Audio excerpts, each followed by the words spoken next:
à votre voisin le bon voisinage, à votre ami la sincérité et à votre nation la paix. Seule la paix peut contribuer au développement économique, culturel. Voilà, il est là, il est installé donc en studio, le président du Dormicamp, très bon humoriste. Bonjour, président. Bonjour, ma Comment soeur. vous allez? Je vais très bien, comme tu le constates. Je fais toujours 1m80, 90 kg. 90 kg. Ouais, je chose du 43, même en préservatif. D'accord. D'accord, bon, d'accord, ok. Alors, dans votre biographie, hein, avant qu'on ne passe aux différentes questions des téléspectateurs, dans votre biographie, il est mentionné que vous êtes acteur, homme de théâtre, mais les films que vous avez tournés, à part Ma famille, on n'en connaît pas beaucoup. Peut-être qu'on n'a pas trop cherché aussi, oui. Mais vous nous direz si, à part Ma famille, vous avez tourné dans d'autres films. Oui, c'est vrai, je suis d'abord comédien de formation, donc j'ai tous les rudiments, toutes les techniques appropriées à exercer le métier de comédien de théâtre. Et ensuite, bon, il y a l'humoriste qui est là, mais je suis acteur, j'ai tourné dans pas mal de films. J'ai joué dans Wariko, hein, j'ai joué dans Wariko qui est passé récemment sur la première. J'ai joué dans Tano des Lagunes, un film de Sidiki Bakaba. J'ai joué dans Roue Libre, le troisième personnage, un autre film de Sidiki Bakaba. J'ai joué dans Sida dans la Cité, La Révoltée, Super Flic, une série tournée au Burkina Faso, Docteur Boris. Et je suis l'un des rares comédiens ivoiriens qui a tourné le plus de films publicitaires en Côte d'Ivoire. Je ne citerai pas les noms de ces entreprises-là, mais pour ceux qui ont suivi ma carrière, savent que j'ai tourné dans pas mal de films publicitaires, au moins une quinzaine. Donc, le métier d'acteur, je le suis. Mais, comme on le dit, les films en Afrique ou en Côte d'Ivoire, ça ne coupe pas les rues. Et puis, bon, quand un réalisateur a un projet de film qui te fait confiance, qui t'approche, vous pouvez discuter, mais généralement, ils craignent pour le cacher. Effectivement. En plus, vous êtes président. On va un peu parler des distinctions. Il y en a une quinzaine. On va citer quelques-unes. Hein. Élu 3e meilleur homme de l'année en 98. Ensuite, prix Kilimandjaro du meilleur humoriste. Et puis, lauréat du Grand Prix ivoirien des lettres, catégorie humour et bande dessinée en 2006. J'en passe, hein, il y en a vraiment. On n'a retenu que ces trois-là. Alors, quelle est la distinction qui vous a le plus touché et pour laquelle vous vous êtes dit, bon, je sais que le travail que je fais est très apprécié, je me repose sur mes lauriers? Bon, il y en a trois. Hein. Trois, d'abord, la première distinction, c'est quand j'ai été décoré par l'ex-chef de l'État, le président Laurent Gbagbo, en 2004. Donc, je suis le premier humoriste africain à être décoré par un chef d'État. J'étais très ému et j'ai dit que la difficulté pour moi commence maintenant parce qu'il faut mériter cette distinction au jour le jour. Exactement. Alors, donc, il y a eu également le prix du meilleur humoriste de toute l'Afrique francophone, les grands prix Afrique du théâtre francophone. Dans la catégorie meilleur humoriste Afrique francophone, j'ai obtenu, je veux dire, le prix. Après avoir été nominé, il faut aller défendre donc sa position devant un jury composé de Canadiens, de Belges et de metteurs en scène francophones. Et on m'a donné ce prix. On m'a dit ce jour-là, je me souviens très bien que ma place n'était pas d'être devant le jury, mais être dans le jury pour juger les autres. Ils ont vu qu'il y a eu un volume de travail. Exactement. Et je profite en même temps pour dire en exclusivité mondiale que j'ai été nominé pour participer encore à ce grand prix Afrique du théâtre francophone dans la catégorie meilleur humoriste d'ici 2 mois. Inch'Allah. Ça ira. Voilà. Et puis j'ai été classé parmi les icônes du théâtre en Afrique francophone de 1960 à 2010. Voilà pour tout le travail de théâtre que j'ai fait parce que j'ai joué avec Sidiki Bakaba, avec pas mal de professionnels, des pièces classiques. C'est ce que les Ivoiriens ne savent pas. Et puis le troisième prix qui m'a touché, c'est le prix qui m'a été remis par une ONG américaine, l'ONG SPLA, pour ma contribution au développement de la culture de l'humour en particulier. Et ce jour-là, nous étions deux. Il y avait le doyen Bernard Dadier, littéraire, et moi, Adama Daiko, humoriste. Donc voici les 3 prix, parmi tant d'autres, qui m'ont vraiment marqué. Il y a eu le Djembé d'or, et puis bon, voilà. Et puis bon, le meilleur prix même, vous savez c'est lequel? C'est lequel? C'est la satisfaction du public. Effectivement. Et parce qu'on travaille pour eux d'ailleurs. On travaille pour eux. Vous avez bien raison. Les quelques personnes rencontrées ont souhaité vous poser des questions. C'est dans la question du téléspectateur, on y va.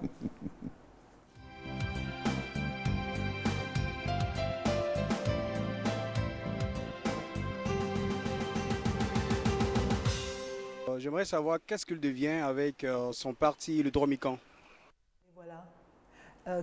Que devient Adama Daïko? Ben, vraiment, je vais vous surprendre. Vous savez que Adama Daïko a toujours été sur la scène. Même quand je faisais la campagne présidentielle, moi, je n'étais pas en campagne, moi, j'étais en Champagne.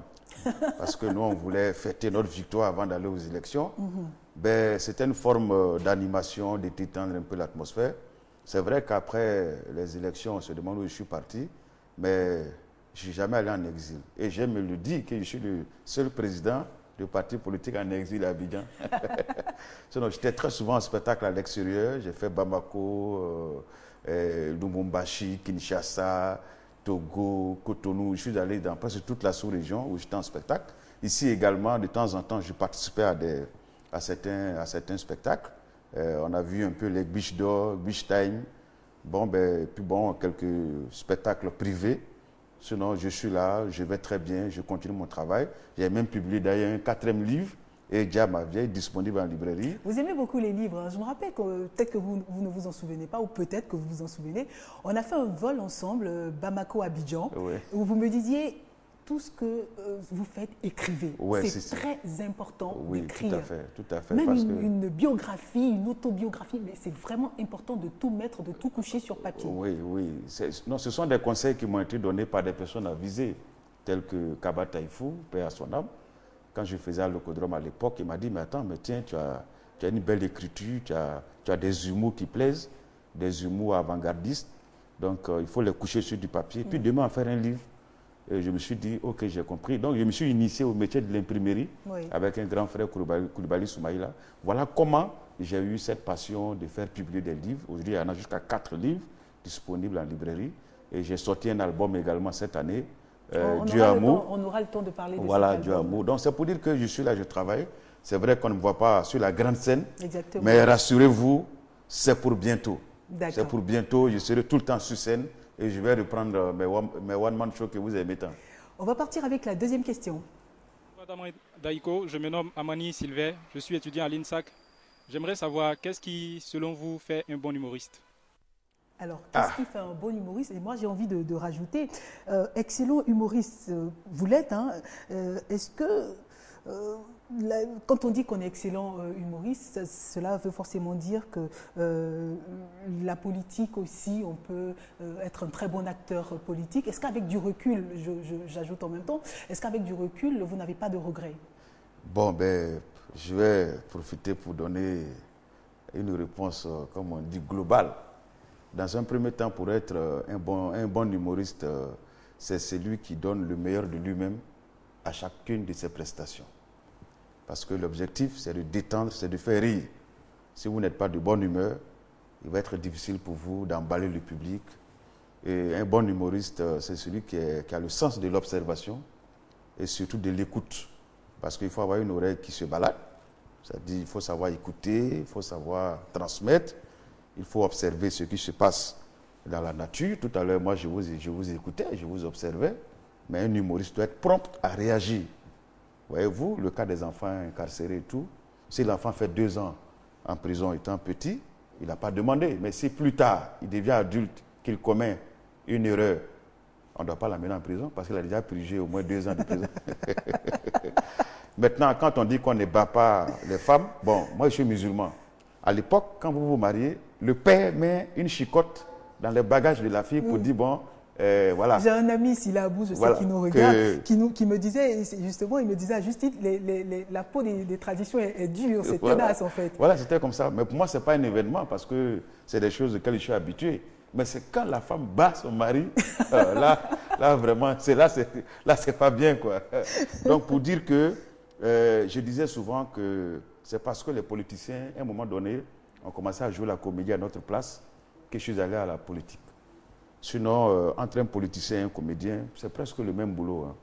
Sauf que nous, on nous paye pour nous écouter. C'est-à-dire que vous venez, vous payez votre ticket, vous me voyez en spectacle, en meeting. Vous avez vu le public qui applaudissait, qui était heureux. Mais le politicien, lui, c'est le contraire. C'est-à-dire, il fait de la mobilisation, il met des cars à votre disposition, des t-shirts à votre disposition pour venir l'écouter. Vous voyez, donc je me dis que, donc pour revenir dans le sujet, quand on est un citoyen, d'un pays, on a des droits, on a aussi un devoir. Je me suis senti à un moment donné qu'il était important d'apporter une note de gaieté dans cette crise sociopolitique qui a duré 10 ans.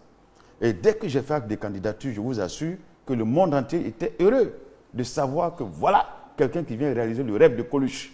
Coluche était un humoriste français qui avait une intention de se présenter.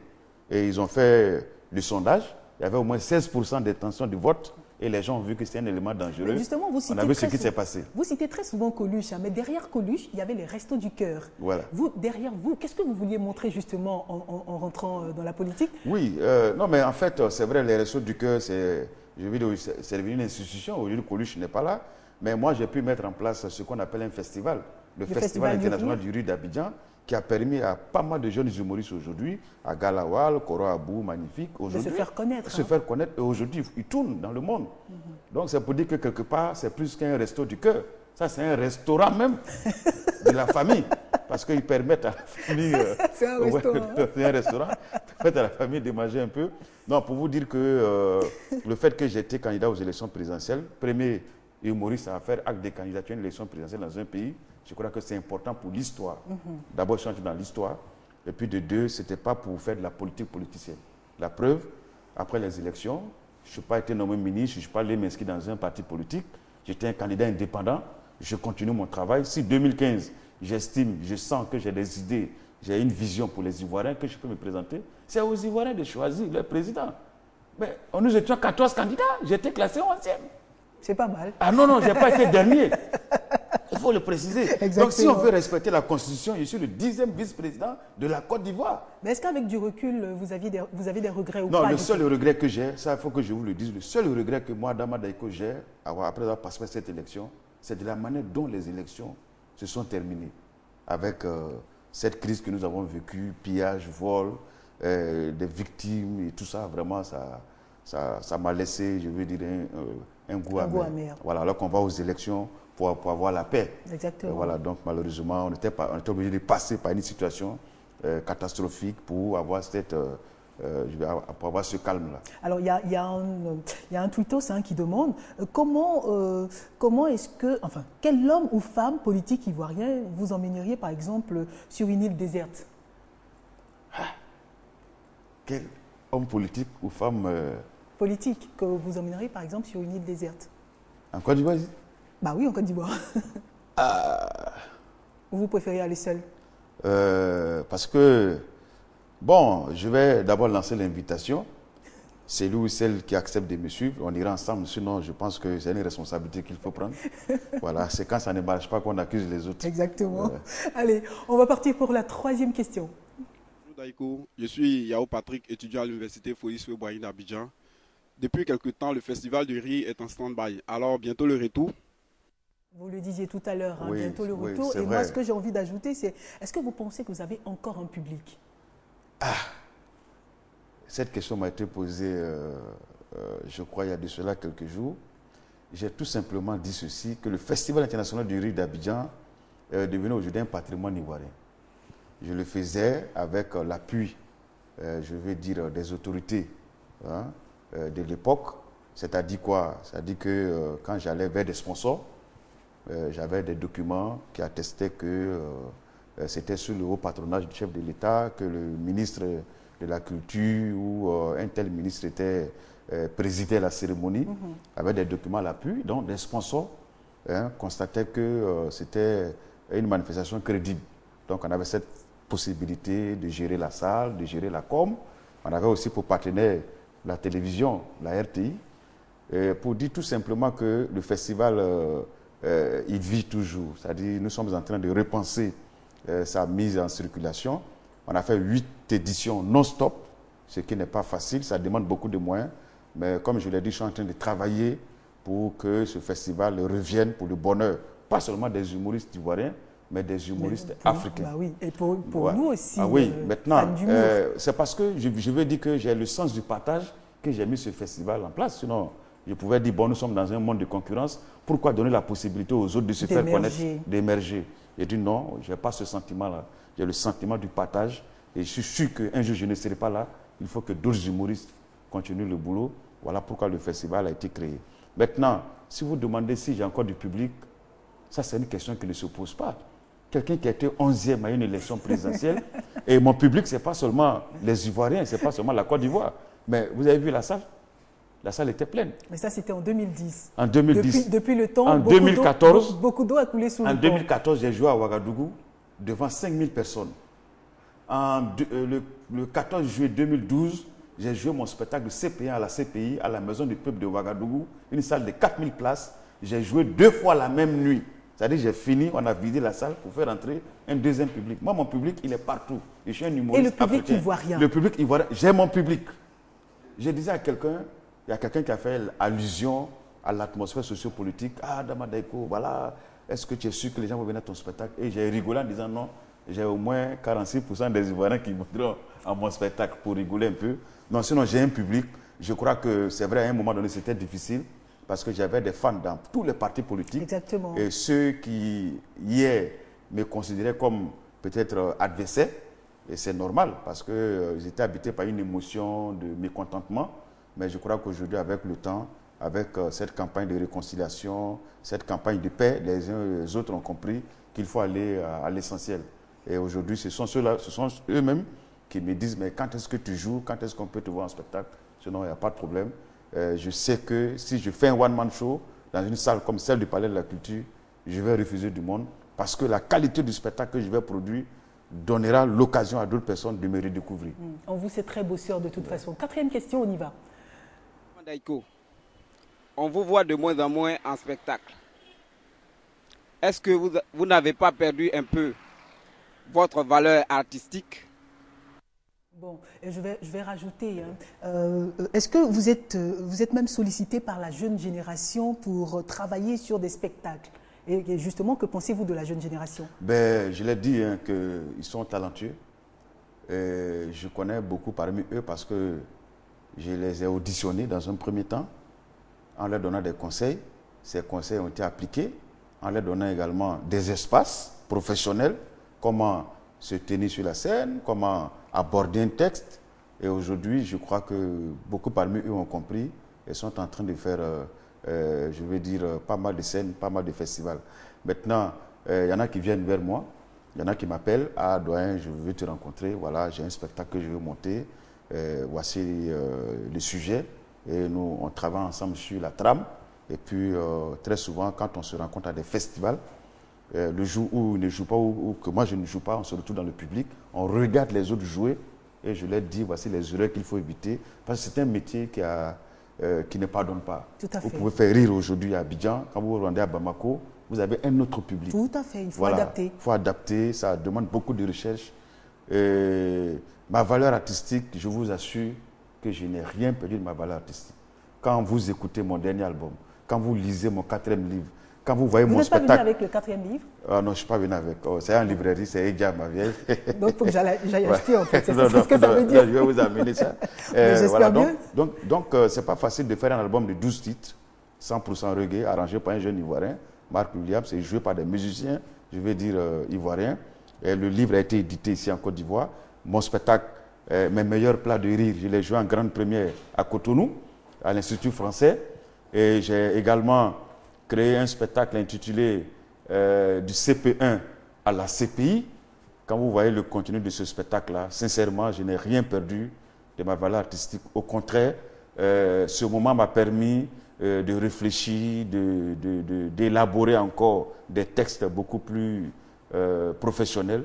Parce que quand on écoute Adama Daiko aujourd'hui en spectacle, il est considéré comme toujours, il est toujours considéré comme un humoriste qui a de l'imagination. Et puis bon, sans faire de publicité, hein, aujourd'hui, depuis pratiquement 1 mois et demi, j'officie en tant que chroniqueur d'humour sur la radio Fréquence 2, voilà, dans le rôle de la société civile.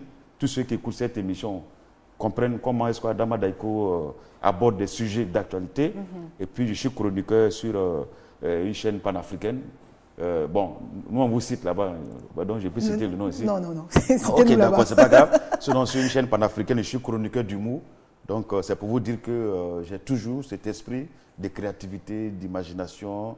Et puis, que voilà, je suis toujours l'artiste qui produit, qui fait son métier avec passion. Voilà. Alors, quel est l'humoriste qui est l'humoriste qui se rapproche de plus en plus de votre humour dans cette jeune génération? Bon, je sais que bon, Zongo, c'est vrai, c'est un peu notre génération. Il y a Agalawal également. Je lui avais dit, écoute, c'est vrai, tu mets le à la place de là, ça fait rire, mais tu as un niveau intellectuel qui te permet d'écrire. Et quand vous le voyez jouer, vous sentez qu'il écrit beaucoup ses textes. Je crois que lui, il a encouragé.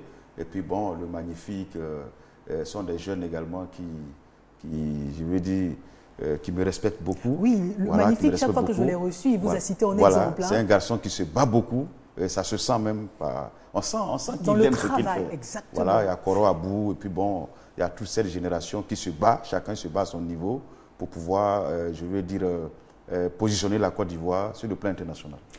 On n'a pas encore fini avec la question des téléspectateurs. Il y a une cinquième question, on y va. D'accord, j'aimerais savoir quels ont été les plus grands moments de votre carrière. Les plus grands moments de votre carrière. D'abord, quand j'ai sorti mon premier album, après la mort de Jean-Michel Cancan, je faisais l'émission à Locodrome, où j'étais le rédacteur en chef des échos de la Locodrome. J'ai lancé le concept du Dromican, ce concept qui m'a permis de faire le tour du continent africain, surtout l'Afrique francophone. Je ne jouais que dans les palais des sports et dans les palais des congrès. Je me rappelle très bien qu'après mon spectacle à Lomé, le président Yadema, Feu Yadema, a fermé la salle. Parce qu'il y avait du monde, il y a eu des blessés, tout le monde voulait voir Adama Daiko. C'était des moments très forts. Et puis aussi, il y a aussi le théâtre. Quand j'ai joué avec Sidiki Bakaba, dans Maître à rôle, j'ai joué un rôle qui m'a vraiment révélé au public ivoirien. C'est ce rôle qui a révélé Danny Glover aux États-Unis, quand ils ont joué la pièce dans la version anglaise. Et puis en France, c'est le même rôle qui a révélé Sidiki Bakaba. Et en Côte d'Ivoire, quand moi j'ai joué le rôle, j'avais 24 ans. Et toute la presse était unanime pour dire que cet enfant-là est parti pour être l'un des plus grands comédiens africains. Mais quand j'ai fait une spécialité dans l'humour, mon maître n'était pas content de moi parce qu'il a dit, mais tu ne peux pas avoir toute cette technique pour pratiquer le métier de comédien et aller dans l'humour. Il fallait donc donner une autre vision de l'humour et pratiquer en Afrique. Et voilà comment est parti le développement de mon humour. Et nous avons créé un marché pour l'humour en Côte d'Ivoire et en Afrique. Aujourd'hui, ce n'est pas seulement les humoristes ivoiriens. Hein. Vous partez au Burkina, vous partez au Gabon, partout. Vous demandez à un jeune humoriste quelle est votre référence. Je dis bien référence. On vous dira Adama Daiko, Côte d'Ivoire. Tout à fait. Voilà, donc... en 2015, vous serez candidat ou pas? En 2015, je voudrais prendre les Ivoiriens en témoin. Beaucoup me posent la question. Je ne serai pas candidat, mais je serai président. Vous allez directement. Ah oui, mais j'ai été déjà candidat. Et moi, je suis quelqu'un qui va à l'école pour passer en classe supérieure. Pourquoi je vais doubler ma classe?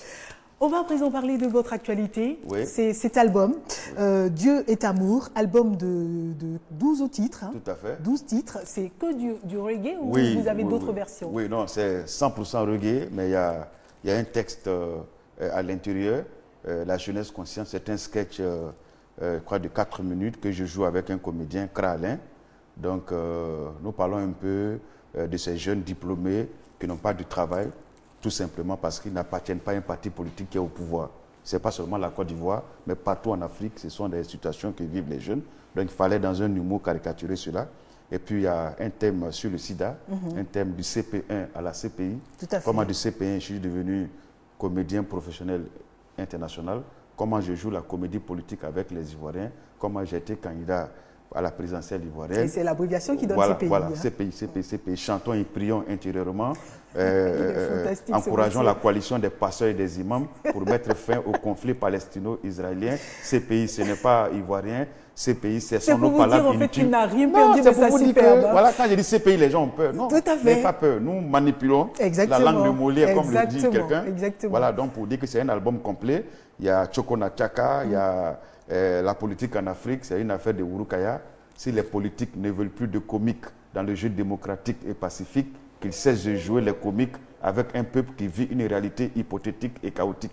Adama Daiko, on va prendre votre dernier mot parce qu'on pourrait rester ainsi, vous écouter jusqu'à demain. Alors, votre dernier mot, et puis on vous verra en prestation pour Chokona Chaka. Voilà, mais mon dernier mot, il est simple. Je voudrais, en cette journée de paix, souhaiter la paix pour tous les Ivoiriens, pour tous ceux qui vivent en Afrique et partout dans le monde. dire que Adama Daïko est bel et bien à Abidjan, en Côte d'Ivoire. Je suis à la disposition donc, des Ivoiriens pour toutes vos manifestations. N'hésitez pas, mariage, anniversaire, comme je le faisais d'habitude. Ne tenez pas compte de mon statut d'ancien candidat. Ça, c'est fini.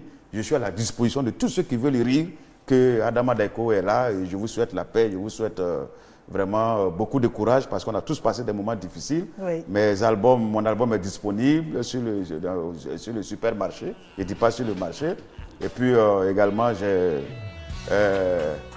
mon livre. Ah, il y a la musique là. Oui, ben, je vais faire juste rapidement la conclusion. Ouais. Merci d'être passé sur notre plateau, Monsieur Daïko, président Daïko. Passez une excellente suite des programmes en compagnie de RTI2. À très vite. Choco na chaka, choka na choco, choco na chaka, choco choco abedo. Quelle que soit la position. Choco choco abedo. Quelle que soit la position.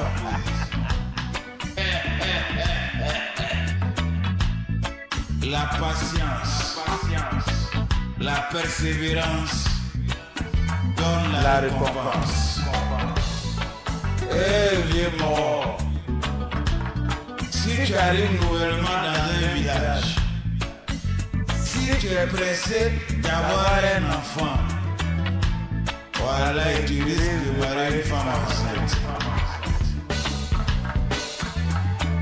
Quand quelqu'un fait semblant de